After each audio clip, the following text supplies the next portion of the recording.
Mesdames et messieurs, bonsoir. Merci de votre fidélité à la télévision nationale. Voici les titres. Le président de la République prend part au sommet UK-Africa, une opportunité pour le professeur Alpha Condé et son équipe de vendre les potentialités qu'offre la Guinée aux investisseurs britanniques. De nouveau dans le secteur pharmaceutique, une brigade de médecine de lutte contre les faux médicaments a été installée ce matin à Conakry. Elle résulte des négociations entre le ministère de la Santé et le syndicat des pharmacies privées.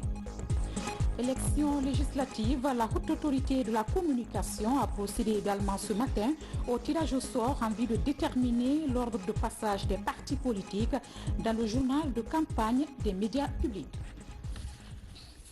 Voilà pour les titres. Encore une fois, bienvenue à tous. Le président de la République est en séjour de travail à Londres.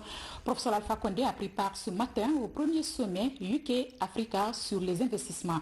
Il est question de renforcer les relations de coopération entre l'Afrique et le Royaume-Uni. Sanassi Keïta, bureau de presse de la présidence de la République. Une vingtaine de chefs d'État africains a pris part ce lundi 20 janvier 2020 à Londres au premier sommet Grande-Bretagne-Afrique sur les investissements.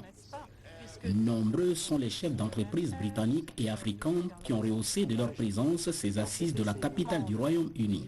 Nous rassemblons ici les dirigeants de pays et d'entreprises et j'espère que cette réunion va permettre d'avoir de nombreuses idées, de nombreuses personnes qui vont se rencontrer et qui vont mener à beaucoup de créativité. Et au début de cette nouvelle décennie, nous, le Royaume-Uni et vous, vos pays, nous faisons les premiers pas sur une route vers un nouveau partenariat entre toutes nos populations. Et quelles que soient nos différences de compétences, il y a la complémentarité. Avec l'organisation de ce premier sommet UK-Africa sur les investissements, Londres cherche désormais à se positionner dans l'optique post-Brexit et espère ainsi renforcer ses liens économiques avec l'Afrique. Au cours de ce panel de haut niveau qui a enregistré la présence de plusieurs hommes d'affaires africains et britanniques, le président de la République de Guinée rassure.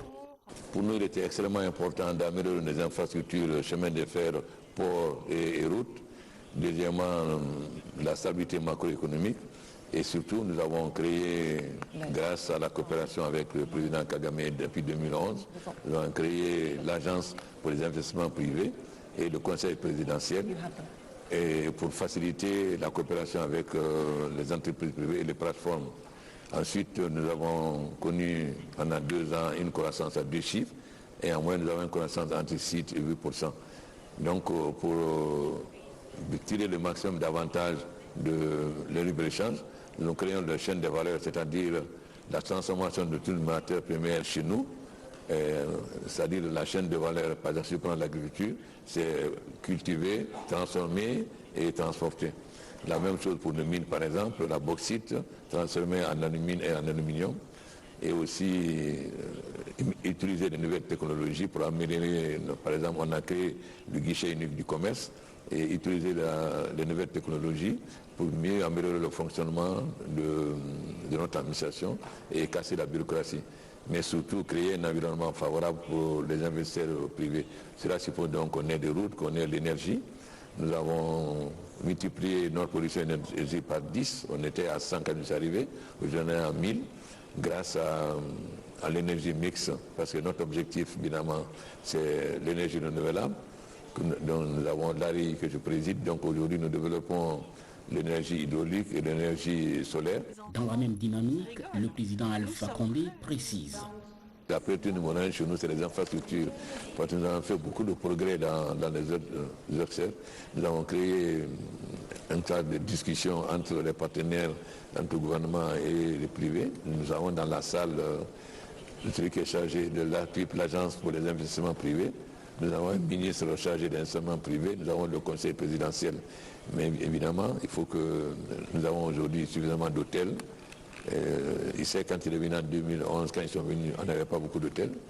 Donc c'est vraiment créer des conditions les plus favorables. Ça veut dire que le développement de Blackbone, c'est-à-dire des nouvelles technologies, l'amélioration du port, puisque nous allons avoir maintenant un port à l'eau profonde, et surtout la facilitation de l'impôt, parce qu'aujourd'hui nous utilisons les nouvelles technologies pour que les personnes puissent facilement, par exemple, avec le guichet unique aujourd'hui, toute la procédure de douane d'internement se fait en un seul. Vous pouvez rester chez vous et pouvoir dédouaner, savoir que votre marchandise avec cette date, vous n'avez plus besoin d'aller à la douane, justement vous payez à la banque centrale. Donc c'est créer toutes les conditions pour que on casse le monster de bureaucratie dans nos pays. Parce que vous savez, un des problèmes que nous avons, c'est la lourdeur de l'administration. Juste après ce panel, le président de la République s'est entretenu avec le Premier ministre britannique. Au menu des discussions qui ont duré plus d'une quarantaine de minutes, l'énergie, les mines, la santé, l'éducation, les nouvelles technologies de l'information et de la communication.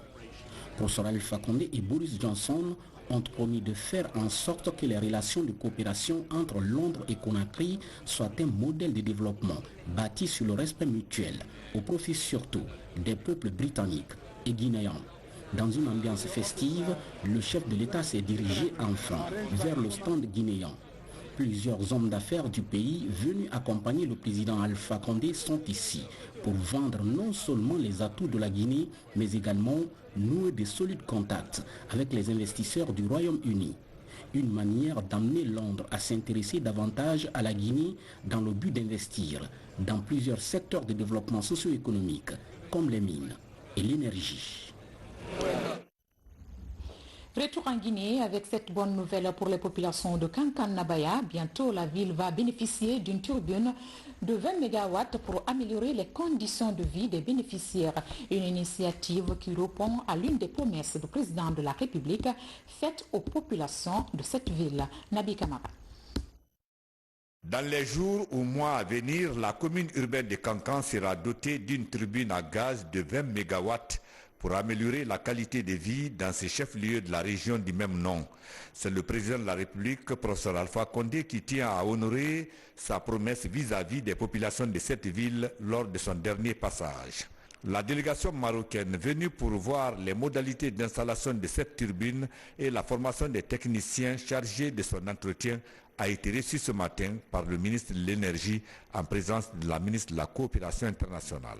Les relations fraternelles excellentes qui existent entre Sa Majesté le roi Mohamed VI, que Dieu l'assiste, et le président, son Excellence, le président de la République, Alpha Condé, ont toujours été marquées de saut fraternel et de solidarité. Donc cet esprit que le Royaume du Maroc a toujours été présent aux côtés de la Guinée pour contribuer à partager le savoir-faire qui a été développé dans le domaine de l'énergie et de la production électrique pour remettre ce savoir-faire à la disposition de nos frères et sœurs de la République de Guinée. Le président de la République, de passage à Kankan, il a dit qu'il va faire une surprise pour les populations de Kankan. La surprise donc elle est faite. Le roi du Maroc, son ami, son frère, vient de lui offrir une turbine à gaz.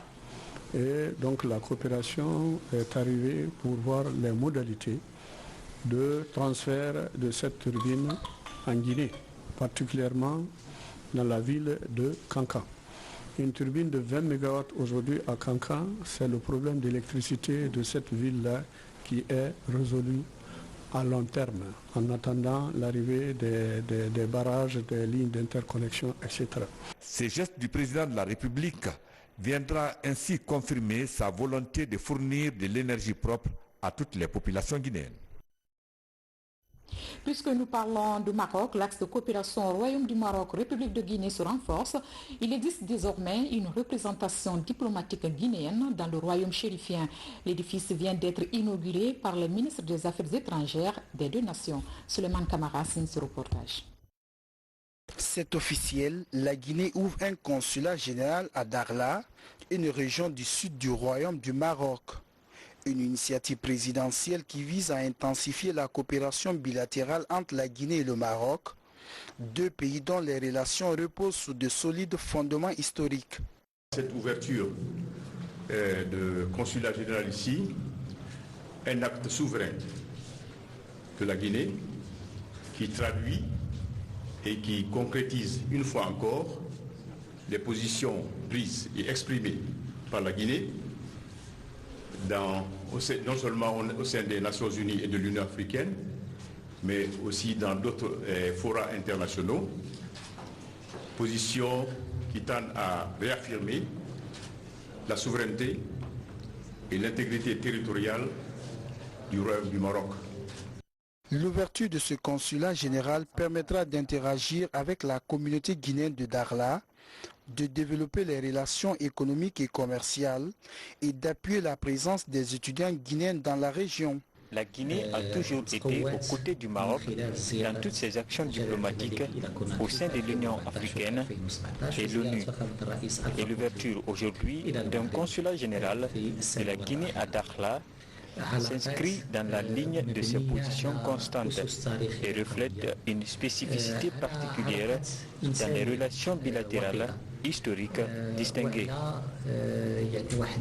Lors de cette conférence de presse, les ministres guinéens et marocains des Affaires étrangères ont salué l'engagement du président Alpha Condé et du roi Mohamed VI à renforcer et à diversifier ce modèle fort de coopération basé sur une amitié ancienne et d'une constante exemplaire. Et ce communiqué sur instruction de M. le Président de la République, chef des armées et conformément aux dispositions contenues dans les précédents communiqués relatifs au recrutement national des jeunes gens au sein des forces armées guinéennes, le ministre d'État chargé des affaires présidentielles, ministre de la Défense nationale, porte à la connaissance des préfets, des maires des 5 communes de la ville de Conakry et de l'ensemble des candidats présélectionnés que la commission de recrutement national commencera les opérations de sélection des candidats et candidates sur l'ensemble du territoire national à compter du 21 janvier 2020. À cet effet, il invite tous les candidats et candidates présélectionnés à rester disponibles dans leur localité respective. Par la même occasion, le ministre d'État chargé des affaires présidentielles, ministre de la Défense nationale, demande à toutes les autorités concernées de bien vouloir prendre les dispositions nécessaires au bon déroulement de ces opérations. Conakry, 20 janvier 2020, le ministre d'État, Dr Mohamed Diané. Réglementation dans le secteur pharmaceutique, la brigade de médecine de lutte contre la vente illicite des faux médicaments vient d'être installée à Conakry. Sa création fait suite aux négociations entre le ministère de la Santé et le syndicat des pharmacies privées de Guinée. Compte rendu Hadjet Bari.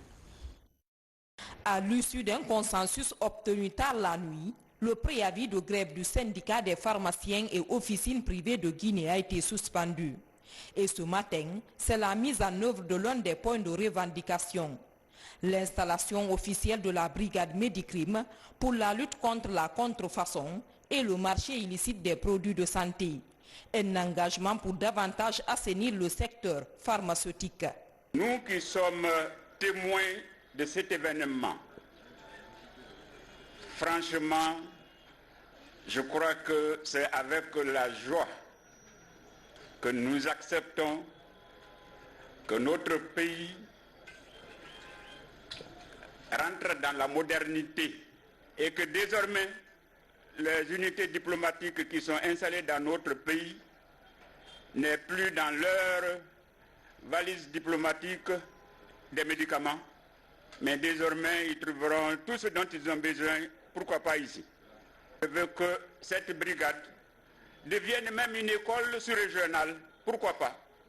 On peut le faire. 4 unités composent la brigade Médicrime avec 5 ministères représentés. La mise en place de cette brigade obéit à l'article 30 de la nouvelle loi pharmaceutique. Déjà dans les nouveaux locaux de la brigade, une grande quantité de médicaments impropres à la santé saisis est stockée. Parmi le lot, le Tramadol 200 mg qui dépasse largement la dose thérapeutique recommandée. La plupart du temps, c'est dosé à 50 mg. Mais les Tramadol qui sont saisis aujourd'hui sont dosés à 200 mg. Donc ça devient comme une drogue. Quand un patient prend ça, quelqu'un prend pour une douleur, il peut même sauter d'un étage, d'un immeuble pour descendre. Parce que pour l'eau là, il ne se contrôle plus. Il y a d'autres médicaments aussi, tu trouveras qu'au lieu de trouver 500 mg de paracétamol, tu ne trouveras que 100 mg. Donc le patient prend, il pense que vraiment il est en train de prendre le médicament, mais la douleur ne disparaît pas et la maladie perdure. Ça peut amener des complications si c'est un antibiotique. Cette brigade va procéder désormais à la répression des non-professionnels qui vendent les médicaments comme des cacahuètes dans la rue, dans les magasins, un peu partout dans la ville. Le gouvernement guinéen, à travers le poste Alpha Condé, chef d'État, a mis tout en œuvre pour que cette brigade soit opérationnelle. Dans le combat contre la vente illicite des faux médicaments confiés à la brigade Medicrime, il va surtout être question de rigueur dans le contrôle des visas d'importation des médicaments. Les importateurs ne disposant pas de ce document ne pourront pas faire entrer leurs produits en Guinée. Actuellement, environ 100 conteneurs de produits pharmaceutiques sont bloqués au port autonome de Conakry dans ce sens. Un autre coup de filet réussi de cette brigade de répression du marché illicite des médicaments pour le bonheur des 12 millions de Guinéens exposés au danger des faux médicaments. Parallèlement, l'Union syndicale des travailleurs de Guinée, USTG version Abdoulaye Camara, a animé un point de presse à son siège à Temnetaï dans la commune de Kaloum. Les conférenciers ont apporté des précisions sur le sens de la grève de solidarité et les modalités. Ils ont par ailleurs appelé à la solidarité syndicale dans le secteur de l'éducation. Amadou Touré nous relate les faits. Suite à l'annonce de grève par l'USTG, Union syndicale des travailleurs de Guinée version Abdoulaye Sow, portant sur l'arrêt des cours dans les écoles publiques, l'autre branche de l'USTG version Abdoulaye Camara donne des précisions sur ce qu'est une grève de solidarité. La structure syndicale de base qui sollicite la solidarité de tous les autres travailleurs. Et quand le bureau exécutif reçoit ce document, le bureau exécutif convoque une assemblée générale de l'ensemble des structures qui sont affiliées à l'organisation pour essayer d'étudier l'opportunité ou l'inopportunité d'une grève de solidarité et analyser les contextes économiques, le contexte social, voire le contexte politique. Parce que le syndicat, lui, il est apolitique, ou il doit être apolitique. Sa seule politique, c'est la défense des intérêts des travailleurs. Et nous ne voulons pas demain ou après-demain qu'on retrouve nos voyants travailler dans la rue comme quoi ils sont licenciés. Parce qu'il faut le dire, partez à une telle grève, c'est d'aller à l'abattoir. Parce que vous avez signé un contrat de travail avec votre employeur. Dans ce contrat de travail, il n'est jamais dit, il n'est dit nulle part que tu dois participer à une grève de solidarité. Pour atteindre l'objectif commun, celui de l'amélioration des conditions de vie et de travail des enseignants, l'USTG version Mamou appelle à l'unité syndicale dans le secteur de l'éducation. L'éducation aujourd'hui a des sérieux problèmes. Le système éducatif est évanescent. Nos formateurs ont un niveau au rabais. Nos apprenants ont un handicap intellectuel. Et grosso modo, c'est le système éducatif qui est malade. L'Union syndicale des travailleurs de Guinée, à travers sa branche syndicat libre des enseignants et chercheurs de Guinée SLEG, version Kadiatouba, appelle au dialogue pour aboutir à un meilleur devenir du secteur de l'éducation. Qu'est-ce qui fait la différence entre la corporation, l'éducation et les autres corporations de la fonction publique? C'est le statut particulier de l'éducation. Dans ce statut particulier de l'éducation, dans son article 100, il a été dit qu'à chaque fois que le panier de la ménagère est affecté de manière négative, de chercher à rehausser ou à revaloriser les primes et indemnités pour améliorer les conditions de vie des enseignantes et enseignants de Guinée. En plus de ces primes et indemnités, dans le mémorandum, nous avions parlé de l'avancement des enseignants au mérite. Donc ce que nous demandons au gouvernement aujourd'hui. On a ouvert les négociations depuis mars 2018. Nous avons fait 4 ou 5 séances de négociations, mais les documents là sont mis de côté. Si aujourd'hui, on cherche à améliorer les primes et indemnités des enseignants, on cherche à améliorer les conditions de vie des enseignants sans passer par cette question salariale, je pense que les enseignants vont comprendre que effectivement, que l'intersyndicale de l'éducation, FSPE, SNE et SLEG, sont en train d'aller dans la dynamique des prédécesseurs. Il faudrait que les gens sachent que l'appel qui a été lancé par M. le Président de la République le 31 décembre, il a fait cas à ses primes et indemnités. Mais qu'est-ce que nous attendons pour arracher ça et donner ça à nos chers enseignantes et enseignants de Guinée? Au gouvernement guinéen d'écouter les pleurs des travailleurs et travailleuses de Guinée, d'ouvrir la négociation de l'intercentrale CNTG-USTG arrêté depuis 2017 pour arrêter cette crise qui ne fait que perdurer, qui n'est pas dans l'intérêt des travailleurs et du peuple de Guinée. Pour ce faire, nous demandons à toutes les centrales syndicales, nous demandons à l'intercentrale CNTG-USTG d'interpeller le gouvernement à écouter les travailleurs et les travailleuses de Guinée. Notre pays nous appartient tous. Nous voulons la paix dans ce pays-là. En octobre 2017, l'État a procédé à une augmentation de 40% du salaire de tous les fonctionnaires. Cette fois, ce sont des améliorations et l'application du statut particulier de l'éducation que ces syndicalistes revendiquent. Actualité politique législative du 16 février prochain, c'est une course contre la montre pour le respect du calendrier électoral. Ce matin, la Haute Autorité de la Communication a procédé au tirage au sort pour déterminer l'ordre de passage des partis politiques sur les médias publics. L'opération s'est déroulée en présence des huissiers de justice, des représentants des partis politiques, mais aussi des médias. Mamadi Jarmakanisopo. Au palais du 25 août ce lundi, siège de la Haute Autorité de la Communication, s'est jouée l'une des étapes clés de la campagne électorale au compte des législatives du 16 février prochain. Il s'agit du tirage au sort pour déterminer l'ordre de passage des différents candidats dans le journal de campagne qui sera diffusé chaque soir sur la télévision nationale. Sous le regard de la presse et des partis politiques, l'organe de régulation des médias du pays tient à jouer la carte de la transparence. Nous nous accolons toujours à la loi qui dit qu'à l'occasion des élections, la HAC définit les modalités d'organisation de la campagne électorale dans les médias publics et fait des propositions au ministère de la Communication. C'est ce que nous avons fait. Nous avons eu plusieurs réunions de travail avec le cabinet des ministres et les représentants des médias publics. Nous avons défini le timing, mais il faut attendre que les mesures qui sont prises fassent l'objet d'un arrêté du ministre pour que nous puissions informer exactement l'ensemble des candidats quel sera le timing imparti à chacun d'entre eux. Ce qui reste clair, c'est que chaque parti sera traité sur le candidat, sera traité sur le même pied d'égalité que les autres. Il n'y aura pas de traitement de faveur. 30 partis politiques sont en course sur la liste nationale.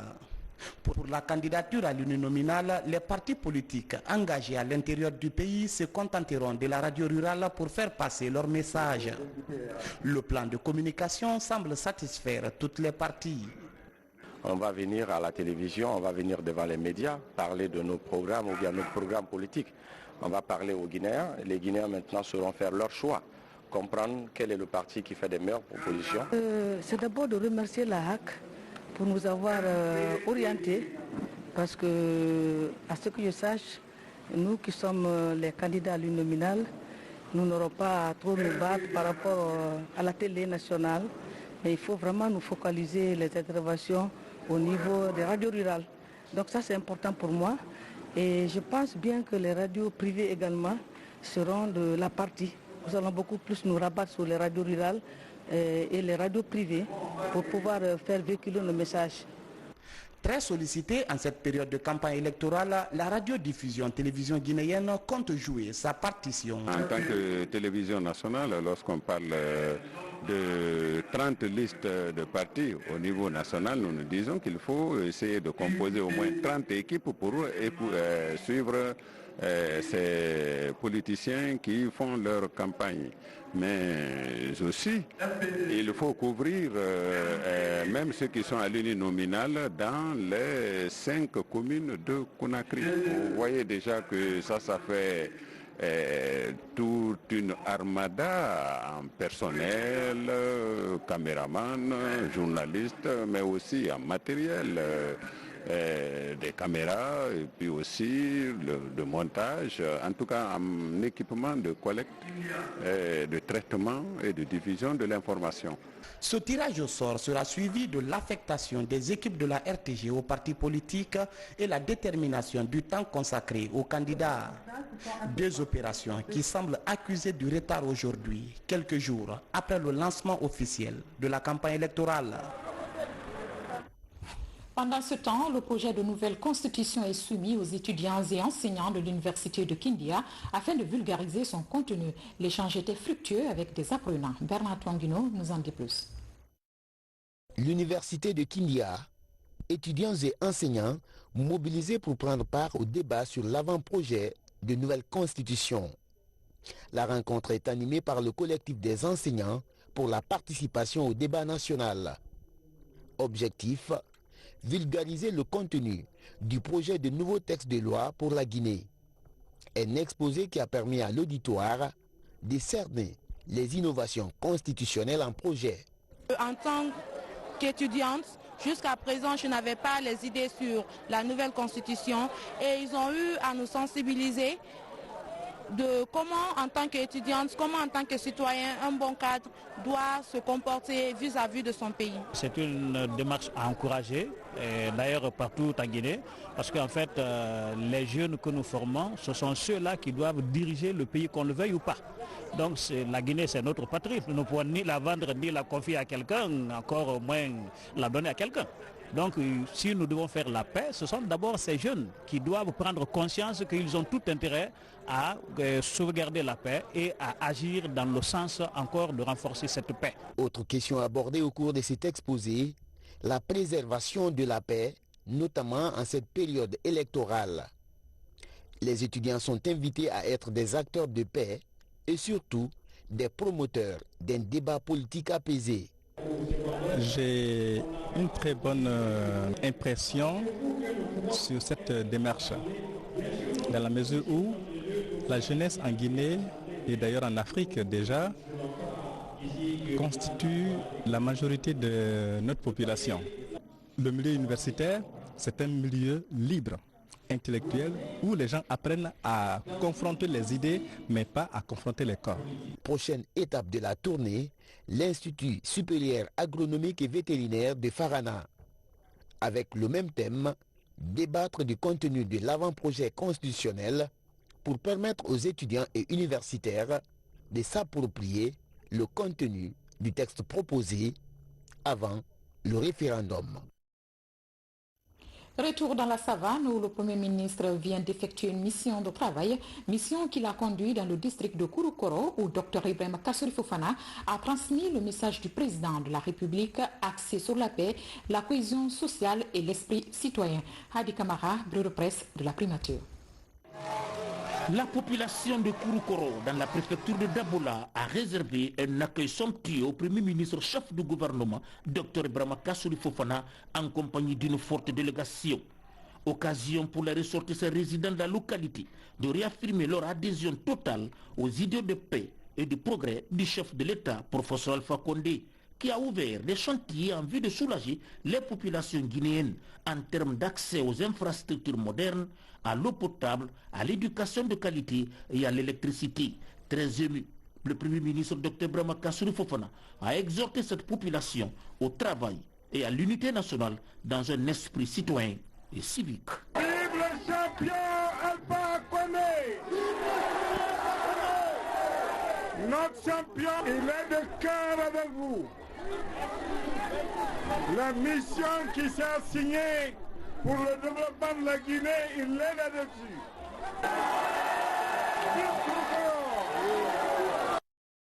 Les nombreuses infrastructures réalisées dans la zone rassurent les populations et galvanisent leur énergie dans le soutien et l'accompagnement des actions entreprises par le professeur Alpha Condé. Et puis, dans le cadre du lancement des activités de l'Agence nationale d'inclusion économique et sociale ANIES, le Premier ministre, chef de gouvernement, sera dans la région de la Basse-Guinée, notamment à Forcaria et à Kindia, respectivement les mercredis 22 janvier et le samedi 25 janvier. Artisanat, le textile guinéen à l'honneur. Sa promotion se poursuit à travers le pays. C'est le cas à Kalbilin, dans la préfecture de Dubrika. Là-bas, c'est toute une journée qui est carrément dédiée au tissu Made in Guinée. La cérémonie a permis pour les organisateurs de passer les messages de paix et d'unité nationale. Aboubakar Junior Camara. Les femmes jouent un rôle important dans le processus de développement économique et social de notre pays. Cette journée de textile guinéen mobilise les femmes teinturières, couturières, enseignantes et commerçantes. Il s'agit pour elle d'identifier les défis à relever dans la fabrication du tissu guinéen et se mobiliser pour la valorisation du secteur à travers le concours du gouvernement.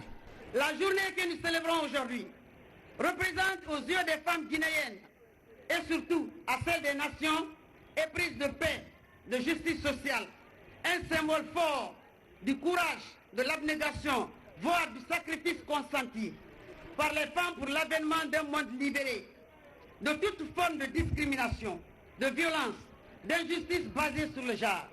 La fabrication du textile guinéen doit quitter l'informel pour le professionnalisme.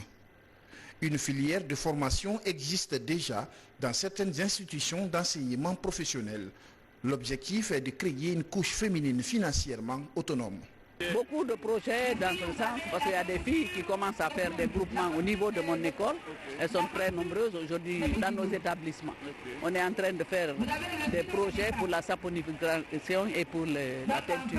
Mais ils sont très nombreux, ils sont 1600 et quelques à la formation professionnelle. Cette journée du textile est mise à profit par les femmes pour rappeler leur propre rôle dans le maintien de la paix et de la quiétude sociale, surtout en ces moments d'agitation politique. C'est seulement par l'unité nationale, la cohésion sociale et la paix que nous pourrons développer ce pays. La promotion du textile guinéen est donc devenue une priorité pour ces femmes. Elles sollicitent tout de même l'accompagnement du gouvernement pour mieux rentabiliser leur secteur. Comment faire profiter la Guinée de son potentiel hydrique? Un projet ambitieux est en cours d'élaboration.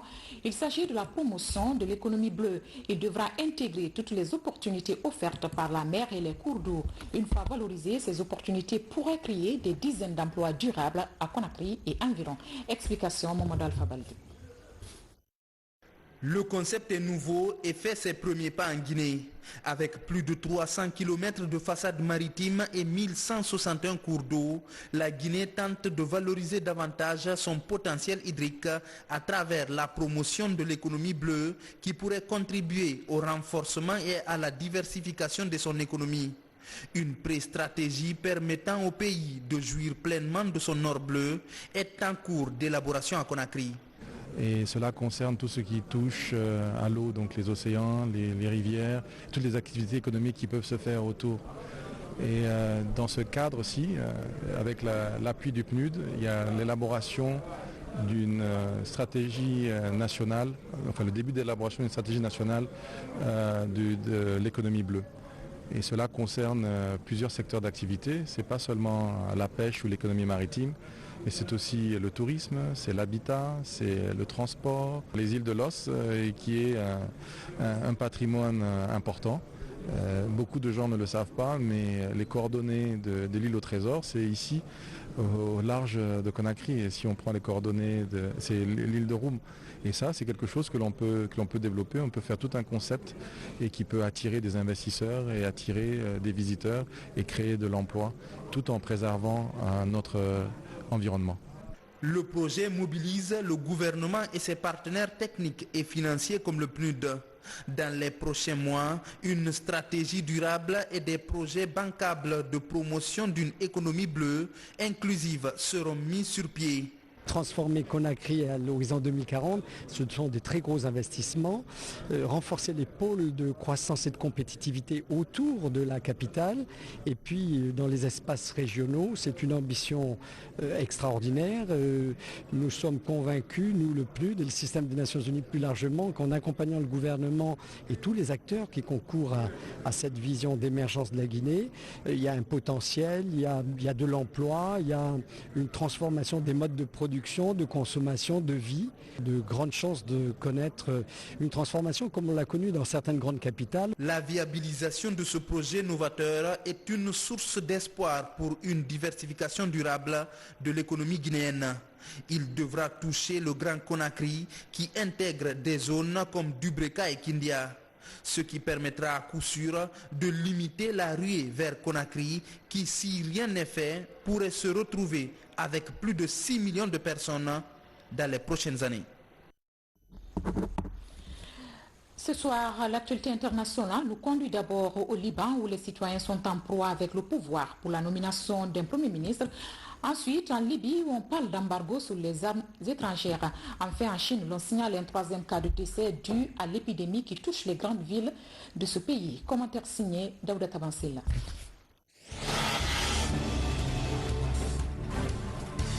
L'intensité des affrontements au Liban entre forces de l'ordre et manifestants, ainsi que les scènes de guérilla urbaine en plein centre-ville de Beyrouth, constituent une escalade dans le mouvement contre la classe politique. Le Liban est dans l'impasse depuis la nomination le 19 décembre d'Hassan Diab au poste de Premier ministre à la suite de la démission fin octobre de Saad Hariri sous la pression de la rue. Les participants au sommet de Berlin se sont prononcés en faveur d'un renforcement de l'embargo sur les armes imposé à la Libye dans l'espoir de parvenir à un cessez-le-feu durable. Les dirigeants des principaux pays concernés par le conflit en Libye se sont engagés à respecter l'embargo sur les armes décidé en 2011 par les Nations Unies et à renoncer à toute interférence étrangère dans le conflit. La Chine a fait état lundi d'un 3e mort dû à un nouveau virus apparu le mois dernier. À quelques jours des grands sachets croisés du Nouvel An chinois, l'épidémie s'est propagée vers le nord et le sud du pays, provoquant l'inquiétude à l'étranger. L'épidémie mystérieuse se propage et l'inquiétude grandit. Les autorités sanitaires chinoises ont rapporté lundi 20 janvier la mort d'un 3e patient touché par l'épidémie due à un nouveau virus coronarien. Il touche désormais plusieurs villes du pays et 139 cas supplémentaires de pneumonie ont été signalés au cours du week-end dernier.